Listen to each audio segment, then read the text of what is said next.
પોતાની માનો અનાદર કરે છે. એક તો પતિનો વિયોગ, ભૂખની પીડા, દીકરાનો ત્રાસ.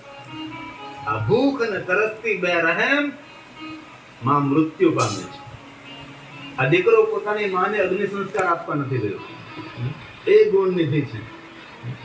મોટી મોટી ચોરી કરવા લાગ્યો, ધન લાવવા લાગ્યો, એ ધન જુગારની અંદર લૂંટાવા લાગ્યો છે. પણ જ્યાં સુધી યુવાની હતી ત્યાં સુધી ચોરી કરતો રહ્યો, લૂંટ કરતો રહ્યો, બનાવટ કરતો રહ્યો. પણ યુવાની કેટલા દિવસો ભલામણ. આજ ગુણનિધિની યુવાની પૂર્ણ થઈ, વૃદ્ધાવસ્થાનો પ્રારંભ થઈ ગયો. મદિરા પાન કરનારો માણસ શરીરમાંથી રોગ ફૂટી નીકળ્યા છે. માંસાહાર કરનારો માણસ શરીર રોગથી ખરડાઈ ગયું છે. શાકાહારી માણસોને ભાગ્યે જ રોગ થતા હોય છે, માંસાહાર કરનારને રોગ થતા હોય છે. અને વર્તમાન યુગમાં શુદ્ધ શાકાહારી રહેવું એ મોટું તપ છે, એ મોટું વ્રત છે.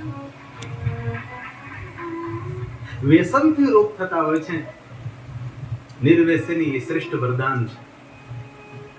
જીવનમાં એક પણ વ્યસન ન હોય. વ્યસન કેવું? ભોન ભય ભંગ વ્યસન. શંકરજી જેવું વ્યસન કોઈ માણસને દેવ અભય વરદાન. આવું વ્યસન. વ્યસની માણસોનો રોગ થાય છે. પછી તમાકુ ખાતા હોય કે બીડી પીતા હોય કે પછી સિગરેટ પીતા હોય કે માવો ખાતા હોય. વ્યસન એ વિષ સમાન છે. માણસને ખતમ કરી દે છે. જલ્દી વૃદ્ધ થઈને ગરડો બની જાય છે. માણસનું શરીર ખાઈ જાય છે. નિર્વ્યસની જીવન એ શ્રેષ્ઠ જીવન છે. આપણે તો વ્યસન મુક્ત રહીએ, દરેકને વ્યસન મુક્ત આપણે રાખીએ. રોગથી આખું શરીર ખરડાઈ ગયું છે. એક તો વૃદ્ધાવસ્થા, શરીરમાં રોગ, ન ચોરી કરી શકે, ન લૂંટ કરી શકે. આ માણસ દુઃખી થવા લાગ્યો છે. કાંપલા નગરમાં ભટકે છે. બહુ ભૂખ લાગે છે. દ્વારે દ્વારે જાય, મને કઈ ભાઈ ખાવાનું આપો ને, કઈ ભોજન. પણ નગરના માણસ તો અપમાન કરે છે. કોઈ ધક્કા મારે, કોઈ પથ્થર મારે છે. આ તો ચોર છે, આ તો ખોટો માણસ છે. જો તમે આ ગુણનિધિ કોણ છે? યજ્ઞદત્તનો દીકરો છે. યજ્ઞદત્તની પૂજા, રાજાન પ્રજા જેની પૂજા કરતો તેવા મહાન બાપનું સંતાન છે આ ગુણનિધિ. ગુણનિધિ કોઈ સામાન્ય નથી. જેના પિતાની આરતી રાજા ઉતારે છે, રાજાન પ્રજા જેનો આદર કરે એવા મહાન બાપનું સંતાન ગુણનિધિ છે. એ ગુણનિધિનું નગરમાં અપમાન થાય છે. નગરના લોકો પથ્થર મારે છે. નગરના લોકો અનાદર કરે છે. યાદ રાખવું, આ દુનિયામાં ક્યાં કુળમાં જન્મ થયો છે એ બહુ મહત્વનું નથી. આપણા કર્મો કેવા છે એ બહુ મહત્વનું હોય છે. ક્યાંય સમાજમાં કઈ જ્ઞાતિમાં જન્મ્યા છે એ બધું છોડો, પણ આપણું જીવન કેવું છે એ મહત્વનું હોય છે. જે બાપનો આદર થતો હતો એના દીકરાનો નગરમાં અનાદર થાય છે. અંતે આ ગુણનિધિ નિર્ણય લીધો કે આ નગરને છોડી દો. વૃદ્ધ અવસ્થા છે, થાકી ગયેલો માણસ છે, રોગથી પીડાયેલો ખરડાયેલો શરીર છે. કપડા ફાટી ગયા, પગ તળી ગયા, ચહેરો ખરડાઈ ગયો, વાળ વિખાઈ ગયા. ગાંડો એક પાગલ માણસ હોય તેવું રૂપ અને દર્શન આ ગુણનિધિનું થયું છે. દુઃખી થયો ગુણનિધિ. નગર છોડી, કાંપલા નામનું નગર છોડી જવા લાગ્યો. ક્યાં જાઓ? કોઈ લક્ષ્ય તો નથી. લક્ષ્યહીન જીવન જંગલ में भटकने के समान है. धीरे धीरे ચાલતો ચાલતો જાય. સાંજ પડી ગઈ, સૂર્ય અસ્ત થવા લાગ્યો, અંધારું વધવા લાગી. જંગલમાં રસ્તો ભૂલી ગયો, જવા લાગ્યો. દેખાતું નથી, ક્યાં જાવ, શું કરું? એક તો વૃદ્ધાવસ્થા છે, ભૂખની પીડા, શરીરમાં રોગ છે. વૃક્ષની ઘટાઓની વચ્ચે એક નાનકડું દેરું દેખાણું. આ ગુણનિધિને જેવું, લાવો દેરામાં જાઓ, ખાવાનું હોય તો ખાઈ લો, કાંઈ લેવાનું હોય તો હું લઈ લઉં. ખાવા પીવાની આશાથી, કોઈ વસ્તુ લેવાની અપેક્ષાથી આ ગુણનિધિ, વૃદ્ધ ગુણનિધિ એ દેરાની નજીક જાય છે. અંદર ભક્તો પૂજા કરે છે. ગુણનિધિને થયું પહેલા માણસો જતા રહે, ત્યારબાદ દાવ વૃક્ષની ઘટામાં સંતાઈ ગયો છે. પેલા માણસો પૂજન કરીને જતા રહ્યા છે, ખબર પડે કે જતા રહ્યા, ઢસડાતો વૃદ્ધ અવસ્થા છે, થાકી ગયેલો માણસ છે, ડેરાની અંદર ગયો છે, અંધારું છે, દીપ બુજાઈ ગયો છે, દેખાતું નથી કાંઈ, શું કરું? કેવી રીતે હું પ્રકાશ કરું, અંજવાળું કરું? અંધારામાં ડેરામાં હાથ ફેરવા છે આમ તો મૃત વાટો મળે છે, બધી મૃત વાટો ભેગી કરે છે, કપડા પહેરે એમાં થોડાક આમ ઉતારે છે, કપડાના ટુકડા મૂકે છે, સળગાવવા માટે શું કરું? તો અંધારામાં હાથ ફેરો તો એક જગ્યાએ લોખંડનો ટુકડો મળ્યો, બીજી જગ્યાએ પથ્થર મળ્યો છે, પથ્થરને ઘર્ષણ કરી અગ્નિને પ્રજ્વલિત કર્યો. કારણ કે કલણ સમયે બાકસ કે લાઇટર આવું બધું નહીં હતું ને, ચકમક નામનો પથ્થર હોય, લોખંડનો ટુકડો હોય, આમ ઘસે એટલે અગ્નિને પ્રગટ થાય. હજી પણ આપણા માલધારી ભાઈઓ પાસે આવો હોય, અગ્નિને પ્રજ્વલિત કરે, અગ્નિને પ્રજ્વલિત કર્યો, અંજવાળું થયું. સામે ભગવાન શિવજીનું શિવલિંગ છે, ગુણનિધિના મુખમાંથી શબ્દો પ્રગટ થયા કરે, આ કોઈ મંદિર નથી, આ કોઈ દેરું નથી, આ તો સાક્ષાત ભગવાન શિવજીનું શિવાલય છે. કારણ કે બ્રાહ્મણ તો હતો જ, લોહીમાં તો ભળેલું હતું, પણ સંગ દોષ થવાને કારણે આ માણસ રસ્તો ચૂકી ગયેલો. શિવાલય છે, ભગવાન શિવજીનું સ્થાન છે. બહુ ભૂખ લાગી છે, ભગવાન મહાદેવની સામે પ્રસાદ ધરેલો છે, બંને હાથમાં પ્રસાદ લીધો છે, આ મુખમાં મૂકવાની તૈયારી કરે છે. પણ પહેલા જે પૂજન કરીને આમ જતા હતા એમનું ધ્યાન ગયું, મંદિરમાં કઈ સળગું લાગે છે, એટલું બધું અંજવાળું દેખાય છે. પેલા માણસો પાછા ફરે છે, આ ગુણનિધિને તો ઓળખે છે કે આ ચોર છે. પેલા માણસો બોલવા લાગે, તું શિવાલયમાં ચોરી કરવા આવ્યો? ચોર ચોર કરી પકડી મારવા લાગે છે. દીપ સળગતો રહી ગયો, હાથમાં પ્રસાદ રહી ગયો, અને આ ગુણનિધિનું શરીર શાંત થયું. કારણ કે વૃદ્ધ હતો, શરીરમાં રોગ હતા, ભૂખની પીડા હતી, થાકી ગયો હતો માણસ. કારણ કે પાપ માણસને થકવાડી દે ભાઈ. મૃત્યુ થયું. યમના દૂતો હાથમાં બંધરોનો સાંકળો લઈને આવે છે, ગુણનિધિના જીવને પકડે છે અને કહે છે, એલા અમે તને બ્રાહ્મણને ઘરે જન્મ આપ્યો, એક સત્કર્મ ન કર્યું, તે તો તે યાદ ન રાખ્યું, પણ કમસે કમ તને માનવ જન્મ મળ્યો એ પણ તે યાદ ન રાખ્યું. એટલા તો પાપ કર્મો તે કર્યા છે, તને ઢસડતા યમપુરીમાં લઈ જઈશું, અનેક પ્રકારના નરકોની યાતના તારે સહન કરવાની રહી. આમ લઈ જવાની તૈયારી કરે છે. ત્યાં તો શિવજીને કૈલાસમાં જાણ થઈ. ભગવાન મહાદેવજી શાંતાકારમ શિખર શયનમ શિશમંદાગ્નિ ધારી ભાનુચંદ્ર તેલોજ. ભગવાન શંકરજી પોતાના ગણોને કે ગણો અહીંયા આવો, કહે મહાદેવ. માન સન્માન સાથે ગુણનિધિને કૈલાસમાં લઈ આવ્યા. બાલમાં ભસ્મના ત્રિપુંડ છે, કાનમાં કુંડલ છે, ગળામાં રુદ્રાક્ષની માલાઓ છે, ડમરો છે, હાથમાં ત્રિશૂળ ધારણ કરેલા શંકરના ગણો શંકર ભગવાન જેવા લાગે. હર હર મહાદેવ, હર હર મહાદેવનો નાદ કરતા આકાંક્ષ માર્ગે આવે, લલકાર કરે, તું તો જીવને છોડી દો, અમે કૈલાસમાં લઈ જઈશું. યમદૂતો કહે, તમારી કઈ ભૂલ થાય છે, આને તો એટલા બધા પાપ કર્મો કર્યા છે કે પાપની સજા આપવા માટે, આના માટે અમે તો ચિંતન કરી કે કઈ આને ભયંકર સજા કરી. મહાદેવની આજ્ઞા છે, શિવ આજ્ઞાનું ઉલ્લંઘન ન થાય. લાવો, ગુણનિધિના જીવને સોંપી દીધો શિવદૂતો, શિવ ગણોને. શિવ ગણો ગુણનિધિના જીવને લઈને કૈલાસમાં જાય છે. ગણો કહે છે, ગુણનિધિ શું જોવે છે? આ શિવલોક છે, મહાદેવ બિરાજે છે, જા ભગવાન મહાદેવનું દર્શન કર. ગુણનિધિ મહાદેવની પાસે જાય છે. ભગવાન મહાદેવને કહે છે, ભગવાન મહાદેવ, યમના બંધનમાંથી મને છોડાયો, નરકમાં પડતો અટકાયો મને ભગવાન, દુઃખમાંથી ઉગારી લીધો મને. મહાદેવ, આ શિવલોક, આ કૈલાસ, આ મહાદેવ, તમારું દર્શન મારું ક્યાં જન્મનું પુણ્ય છે? શંકરજી કે તારા કોઈ જન્મનું પુણ્ય નથી, તો મને કૈલાસ, મને તમારું દર્શન. ભગવાન મહાદેવ કહે છે, ગુણનિધિ સાંભળ, તે તો કોઈ પુણ્ય નથી કર્યું, પરંતુ તારા પિતા જે યજ્ઞદત્ત હતા ને, એ બહુ પરોપકારી હતા. તારા પિતાના પુણ્યના ફલ સ્વરૂપે અંત સમયે તો શિવાલય પહોંચી ગયો. એ તારા બાપનું પુણ્ય હતું, તારા પિતાનું પુણ્ય હતું, અને તારા બાપના પિતાના પુણ્યને કારણે અંત સમયે તો શિવાલય આવ્યો. હવે સાંભળતું, હવે શંકર ભગવાન બોલે છે, ધ્યાન દેજો થોડી મિનિટો માટે.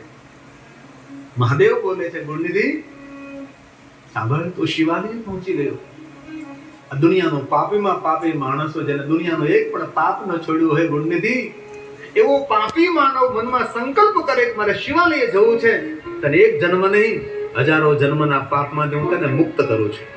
સંકલ્પ કરવા માત્રથી મને શિવાલય જવું છે. અંત સમય તો શિવાલય પહોંચી ગયો ગુણનિધિ. હે ગુણનિધિ, હવે સાંભળ. શિવાલય આવી અને તે મને દીપ દર્શન કરાવ્યું. હવે સાંભળ ગુણનિધિ, મારા શિવાલય કોઈ આવે છે અને મને દીપ અર્પણ કરે છે, એના એક જન્મ નહીં હજારો જન્મમાં જ્ઞાન રૂપી હું અંજવાળું કરી દઉં છું. જ્ઞાન રૂપી હું તને પ્રકાશ આપું છું. તે મને શિવાલયમાં આવીને તે મને દીપ પ્રજ્વલિત કર્યો છે. હજી સાંભળ ગુણનિધિ, ગુણનિધિ, આ તારા પિતાના પુણ્યના ફલ સ્વરૂપે તને આ બધું મળ્યું છે. તારા બાપના પુણ્ય છે. અને આપણી ઉપસ્થિતિ એટલી મોટી કથામાં છે, આપણે ભગવાનના માર્ગે જઈ રહ્યા છે, કે આપણું તો જરૂર પૂર્વજન્મનું પુણ્ય હોય, પણ આપણા પૂર્વજોના પુણ્ય ભેગા થયા હોય ને ત્યારે આ માર્ગ મળે છે. બાકી હવને નથી મળતો. ભલા માણા, તમારી માતાનું પુણ્ય હોય, આપના પિતાનું પુણ્ય હોય, પૂર્વજોનું પુણ્ય હોય, ત્યારે આ ભગવત માર્ગ સાચો ને શ્રેષ્ઠ માર્ગ આપણને મળતો હોય. બાકી માણસો અટવાઈ જાય છે. રસ્તા શોધા જડતા નથી. દુખી દુખી દુખી દુખી દુખી. હવે મહાદેવ બોલે છે, ગુણનિધિ, શિવાલયમાં તું આવી પહોંચો, દીપ દર્શન કરાવ્યું, મારો પ્રસાદ તે હાથમાં લીધો. સાંભળ ગુણનિધિ, મારો પ્રસાદ કોઈ હાથમાં લઈને મુખમાં મૂકે, ફલમ વક્તુન શક્નોમી, તેના ફલનું વર્ણન હું ન કરી શકું. મારો પ્રસાદ હાથમાં લઈને જેટલા માણસોને વહેંચે એટલા યજ્ઞોનું હું પુણ્ય આપું છું. આ કથા પૂરી થાય જ્યારે મહાપ્રસાદ લો છો ને, એ જેટલા ભાઈઓ બહેનો વડીલો મહાપ્રસાદ લે ને એટલા યજ્ઞોનું પુણ્ય કોને મળે? જેના તરફથી મહાપ્રસાદ થયો હોય છે. જેના તરફથી મહાપ્રસાદ થયો હોય એટલા યજ્ઞોનું પુણ્ય મળે છે. ભાઈ, આ શંકરજીના વચનો છે. હાથમાં પ્રસાદ લઈને જેટલા માણસોને તમે આપો તેટલા યજ્ઞોનું ફળ મળે છે. ગુણનિધિ, મારો પ્રસાદ, મારું નૈવેદ્ય કોઈ મસ્તક ઉપર ધારણ કરે છે, તેને ગંગા નદીમાં સ્નાન કરવાનું ફળ આપું છું. હે ગુણનિધિ, હવે સાંભળ. દુનિયાનો પાપીમાં પાપી માનવ હોય, મારો પ્રસાદના મુખમાં મૂકે, મારો પ્રસાદના મસ્તક ઉપર ધારણ કરે, મારા પ્રસાદનું દર્શન કરવા માત્રથી હું એમને કૈલાસ ધામ આપું, હું તને શિવલોક આપું છું. અંત સમયે તે મારો પ્રસાદ હાથમાં લીધો છે. તે મુખમાં ન મૂકો, મસ્તક ઉપર ન ધારણ કર્યો, પણ મારો પ્રસાદ તે હાથમાં લીધો. તારા પુણ્યનો મહિમા કોણ ગાઈ શકે? તું મારી પાસે કઈ વરદાન માંગ. ત્યારે ગુણનિધિ કહે છે, આ તો મારા પિતાના પુણ્ય હતા, તેથી મને ભગવાન, હે મહાદેવ, આપનું સ્થાન મળ્યું, આપનું દર્શન થયું. માગવાનો કયો અધિકાર મારો ભગવાન? નહીં તું માગ. હવે ગુણનિધિ કહે છે, ભગવાન, જો મારા પર તમે પ્રસન્ન હો તો મને એક વરદાન આપો. અરે માગ તું. હવે આ ગુણનિધિ વરદાન માગે. થોડી મિનિટો માટે ધ્યાન આપજો. ગુણનિધિ મહાદેવને કહે છે, મહાદેવ, મને એકવાર માનવ અવતાર આપો, મારે મૃત્યુ લોકમાં જવું છે. શા માટે? મહાદેવ, મૃત્યુ લોકમાં મારા જેવા અનેક ગુણનિધિઓ છે કે જેને તમારા દર્શનની ખબર નથી, જેને દીપ દર્શનની ખબર નથી, જેને તમારા નૈવેદ્યની ખબર નથી. મહાદેવ, મને એકવાર અવસર આપો, મને મૃત્યુ લોકમાં મને મોકલાવો. મારા જેવા અનેક ગુણનિધિઓનો મારે ઉદ્ધાર કરવો છે. મને એકવાર અવસર આપો, મને ધરતી પર મોકલો, મને માનવ અવતાર આપો. શંકર ભગવાન આ ગુણનિધિને માનવ અવતાર આપે છે અને મૃત્યુ લોકમાં આવે છે. કલંગી દેશનો રાજા અરિદમ, રાજાને ઘેરે જન્મ થાય છે રાજકુંવર તરીકે, જેનું નામ દમ રહે છે. જો માનવ અવતાર મળે એટલું જરૂરી નથી, પણ સંસ્કારી માતા પિતાને પેટ માનવ અવતાર મળે એ બહુ જરૂરી હોય છે. સારા કુળમાં જ્યાં સંસ્કાર હોય, જ્યાં ભગવાનની ભક્તિ હોય, જ્યાં પરોપકાર હોય, જ્યાં સેવા હોય, એવા સારા કુળમાં જન્મ મળે એ બહુ મહત્વનું હોય છે. રાજાને ઘેરે જન્મ થયો, રાજકુંવર તરીકે નામ દમ રહ્યું છે. સમય જતા શું વાર લાગે, દમ યુવાન થયો, પિતાની વૃદ્ધાવસ્થા આવી અને પિતાની રાજગાદી દમને મળે છે. ને કલંગી દેશનો રાજા બન્યો છે દમ. રાજા બન્યો એટલે યાદ આવ્યું, બહુ ધરતી પર હું શા માટે આવ્યો છું? શિવનું કાર્ય કરવા માટે આવ્યો છે. પોતાના રાજ્યની સંપત્તિ શિવજીને અર્પણ કરવા લાગ્યો. જે નગરમાં શિવાલય ન હતા, નગરમાં શિવાલયો નિર્માણ કરવા લાગ્યો. જે શિવાલયો જર્જરિત થયા હતા, આ શિવાલયનો જીર્ણોદ્ધાર કરવા લાગ્યો. જે શિવાલયોમાં દીપમાળા નહીં થતી, ત્યાં દીપમાળા પ્રજ્વલિત કરવા લાગ્યો. જે શિવાલયોમાં નૈવેદ્યની વહેંચણી નહીં થતી હતી, પ્રસાદની વહેંચણી નહીં થતી હતી, તે પોતાના રાજ્ય તરફથી પ્રસાદ વહેંચવા લાગ્યો. નગરે નગરે મહાનગરે ફળીએ ફળીએ હેરીએ હેરીએ મોહલ્લે મોહલ્લે ઘરે ઘરે જઈ જઈ લોકોને શિવનો મહિમા સમજાવવા લાગ્યો છે. પૂરું જીવન ભગવાન શિવને અર્પણ કરી દીધું. રાજ્યની સંપત્તિ મહાદેવને અર્પણ કરી દીધી છે. પોતાનો તન, પોતાનું મન, પોતાનું સર્વ ધન ભગવાન શંકરને અર્પણ કરી દીધું. જીવન આખું ભગવાન શિવનું કાર્ય કર્યું છે. નગર નગર ઘરે ઘરે જઈ લોકોને શિવ તરફ લઈ જવા લાગ્યો છે. શિવાલયોમાં દીપમાળા, પ્રસાદ, શિવાલયોમાં જય જયકાર, આરતી થવા લાગી, શિવાલયનો જીર્ણોદ્ધાર કરવા લાગ્યો. પૂરું જીવન મહાદેવને અર્પણ કર્યું છે. અને આ દમની વૃદ્ધ અવસ્થા આવી ગઈ છે. છેલ્લો શ્વાસ. યાદ આવ્યું, ભગવાન હવે તો આયુ પૂર્ણ થાય છે, મારું મૃત્યુ મારી નિકટ છે. પોતાના મૃત્યુનું જ્ઞાન થયું છે. અને બહુ યાદ રાખવા જેવી વસ્તુ છે, મહાદેવની ભક્તિ જે કરે છે ને તેને પોતાના મૃત્યુનું જ્ઞાન થઈ શકે છે. કારણ કે મૃત્યુનો દેવ ભગવાન શંકર છે. અરે મૃત્યુનું જ્ઞાન થાય એટલું નહીં, મહાદેવની ભક્તિ કરવાથી મૃત્યુ ઉપર વિજય મેળવી શકે છે, કાલ ઉપર વિજય મેળવી શકે. માર્કંડ ઋષિ को યાદ કરે, મૃત્યુ ઉપર વિજય જેને મેળવ્યો છે માર્કંડાય ભગવાન માર્કંડેશ્વર મહાદેવ. શિવની ભક્તિમાં અદ્ભુત શક્તિ છે. દીપને પ્રજ્વલિત કર્યો છે, પદ્માસન લગાવીને બેસી ગયો. શરીરમાં કોઈ પીડા નહીં. અને બહુ યાદ રાખવા જેવી વસ્તુ, મહાદેવની ભક્તિ કરે ને તેને મૃત્યુની પીડા ભોગવવી પડતી નથી. બાકી મૃત્યુની પીડા આટલી ભયાનક હોય છે, અસહ્ય પીડા હોય છે. એ મૃત્યુની પીડામાંથી જો મુક્ત રહેવો હોય, મહાદેવનું ભજન કરો. ઓમ મૃત્યુંજય મહાદેવ ત્રાહિ મામ શરણાગતમ જન્મ મૃત્યુ જરા વ્યાધિ પીડિતમ કર્મબંધન. કર્મના બંધનોમાંથી દુનિયાના કોઈ દેવ મુક્ત ન કરી શકે. મારા શંકરનું ભજન કરો, કર્મના બંધનમાંથી મહાદેવ મુક્તિ આપી શકે છે. બાકી તો કર્મના ફળ ભોગવવા પડે, પણ શંકરનું ભજન કરે તેને મહાદેવ મુક્તિ પ્રદાન કરે છે. એ મહાદેવ છે. શંકરજીને યાદ કરતા પોતાનું શરીર શાંત થાય છે. પીડા રહિત મૃત્યુ, કોઈ પીડા નહીં. એવા અનેક શિવ ભક્તોને મેં જોયા છે, અનેક સંતોને મેં જોયા છે. સૌ મંડળી સાથે, જમાત સાથે બે છલમ મારીને કઈક નમો નારાયણ નીકળી જાય. લાંબી યાત્રાએ આવા અનેક સાધુ પુરુષોને મેં જોયા છે.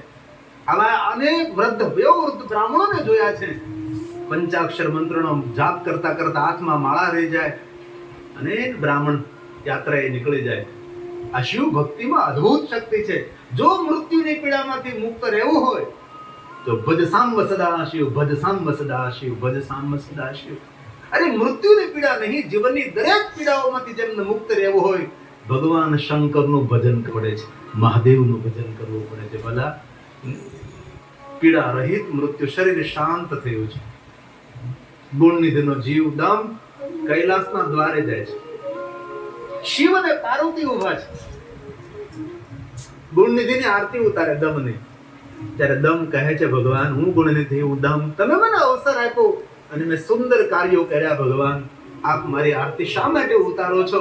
ત્યારે શિવ અને પાર્વતી કહે છે, કૈલાસના દ્વારે તમારું સ્વાગત છે. અમે તમને ધરતી પર મોકલ્યા, પણ એટલી કમાણી કરીને, એટલું સત્કર્મનું પુણ્ય લઈને તમે આવ્યા છો કે હું શિવ અને પાર્વતી તમારું સ્વાગત કરીએ છીએ, તમારી આરતી ઉતારીએ છીએ. આપણે પણ ધરતી પર એવા સત્કર્મો કરીને જઈએ, એવા પુણ્ય કર્મો કરીને જઈએ, એવું સુંદર જીવન જીવીને જઈએ કે આપણે પણ શિવલોકમાં જઈએ ત્યારે શંકર ને પાર્વતી આપણો આદર કરે, આપણું સ્વાગત કરે. આપણે દીકરાને પરદેશ મોકલો હોય કમાણી કરવા માટે, જમીન વેચી નાખી, ઘર ખોરડા વેચી નાખ્યા, કરજો કર્યો, બેંકની લોન લીધી, દીકરાને પરદેશ કમાવા મોકલો. એ દીકરો કમાણી કરીને આવે તો મા બાપ રાજી થાય. હવે એ દીકરો કમાણી કરીને ના આવે, બધું વેચી અને માથે કરજો કરીને આવે તો મા બાપ નારાજ થાય છે. મા બાપ તેને ઠપકો આપે છે. એક સામાન્ય કમાણી કરવા માટે મોકલેલો દીકરો પરદેશથી કમાણી કર્યા વગર ન આવે, જો સંસારના મા બાપ નારાજ થતા હોય તો આપણને ભગવાને આ ધરતી ઉપર કમાણી કરવા માટે મોકલ્યા છે. એવી કમાણી કરીને જવાનું છે.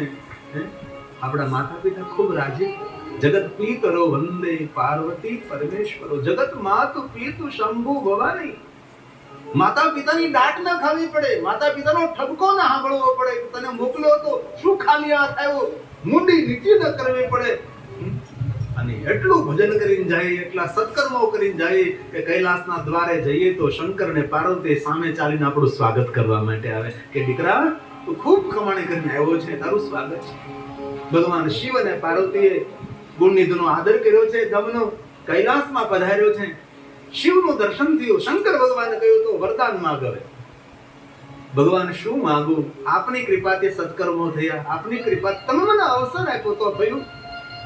તું વરદાન માંગ.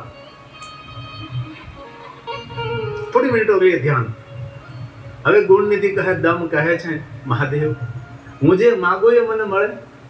શંકર ભગવાન કે મારી પાસે કોઈ માગનારો ભૂલે, માગે ને આપે ને દેવ કહેવાય, ને માગ્યા વગર હું વરદાનો આપું છું, તેથી દુનિયા મને મહાદેવ કહે છે. યોગ્યતા પ્રમાણે આપે તેને દેવ કહ્યું, યોગ્યતાથી વધારે હું વરદાન આપું છું, તેથી તો દુનિયા મને મહાદેવ કહે છે. તો વરદાન માંગ. બીજી વાર પૂછું હું માગો એ મળે? અરે પણ માગ તો સહી. ત્રીજી વાર કહ્યું હું માગો એ મને મળે. અરે માગ માગ. ભગવાને 3 વાર આ પાડી છે, હવે માંગણી કરી છે. ભગવાન તમે જો મારા સત્કર્મો પુણ્યકર્મથી પ્રસન્ન થયા હો તો હે મહાદેવ હું તમારો ગણ બની નિત્ય કૈલાસમાં રહું. શંકર ભગવાન ગંભીર મુખમુદ્રા ધારણ કરે છે અને ગુણનિધિની સામે જોવે છે. ગુણનિધિ દમ તો મારો ગણ બનવાને યોગ્ય નથી. ભગવાન તમે 3 વાર મને આ કહી માગ માગ માગ, હવે આપ એમ કહો છો કે તું મારે ગણ બનવાને યોગ્ય નથી. તો મહાદેવજી તમે 3 વાર આ શા માટે કહી? તમે 3 વખત મને કહ્યું માગ માગ માગ, ત્યાર પછી મેં માંગ્યું હું તમારો ગણ બનીને કૈલાસમાં નિત્ય નિવાસ કરું. અને હવે આપ એમ કહો છો કે તું મારો ગણ બનવાને યોગ્ય નથી. હવે શંકર ભગવાન બોલે છે ગુણનિધિ દમ સાંભળ, તારા સત્કર્મો તારા પુણ્ય કર્મનો કોણ મહિમા ગાઈ શકે? તું મારો ગણ બનવાને યોગ્ય નથી, પણ તું મારો મિત્ર બનવાને યોગ્ય છે. ધનેશ મિત્રમ, તું મારો સખો બનવાને યોગ્ય છે. ભગવાન શંકરે આ ગુણનિધિને પોતાનો મિત્ર બનાવ્યો છે, પોતાનો સખો બનાવ્યો છે. અને મિત્રતાના સંબંધે શંકર ભગવાન કહે છે કે હે ગુણનિધિ, હે દમ, મારી પાસે અલકાપુરી નગરી છે, સોના ચાંદી હીરા મોતીની ભરેલી નગરી છે. એ નગરી હું તને ભેટમાં આપું છું. અને ભગવાન મહાદેવે અલકાપુરી નગરી આ દમને આપી છે. ગુણનિધિને અલકાપુરીનો રાજા બન્યો, નામ અલ્કેશ રહ્યું. ધન સંપત્તિ વૈભવ ભોગ વિલાસ મળ્યો છે, પણ યાદ રહ્યું છે કે શંકરનો મળેલું છે, મહાદેવનો પ્રસાદ છે. ધન સંપત્તિ વૈભવ આમાં મારે પડ્યું ન રહેવાય. આ સમજણ છે, આમાં પડ્યું ન રહેવાય. એ ધન સંપત્તિ વૈભવ ને અલકાપુરીને છોડીને કૈલાસ પહાડની બાજુમાં બેસી 10,000 વર્ષનું કઠિન તપ કરે છે. અને ભગવાન શિવ અને પાર્વતી તેની સામે પ્રગટ થાય છે અને કહે છે સાંભળ, અત્યાર સુધી તારું નામ હતું અલ્કેશ, પણ તે મારું તપ કર્યું છે, બહુ જ પ્રસન્ન થયો છું. આજથી તો ધનનો માલિક બનીશ, તેથી તારું નામ કુબેર રહેશે અને કુબેરેશ્વર લિંગ તરીકે હું પ્રગટ થઈશ. તારા નામથી મને કોઈ પોકારે તેના અનભંડાર હું ભર્યા રાખીશ. ધન નિર્ધન કો દેત સદાઈ, જો કોઈ જાસે હો ફલ પાય. આવી ભગવાન મહાદેવની અસંખ્ય કથાઓ છે. બ્રહ્મા નારદને કહે છે કે હે નારદ, જે કોઈ કુબેરના જીવન ચરિત્રની કથાનું શ્રવણ કરે છે, જે કોઈ ભગવાન શિવજીના શિવાલય દર્શન કરવા જાય છે, જે કોઈ ભગવાન શિવને નૈવેદ્ય અર્પણ કરે છે, આ કથાનું જે શ્રવણ કરે છે તેને ધન પ્રાપ્ત થશે, નિર્ધનતા તેની દૂર થશે અને શિવની કૃપા તેના પર પૂર્ણ રીતે ઉતરે એવું મહાત્માએ કહી અને અસંખ્ય અવતારોની કથા કરી છે.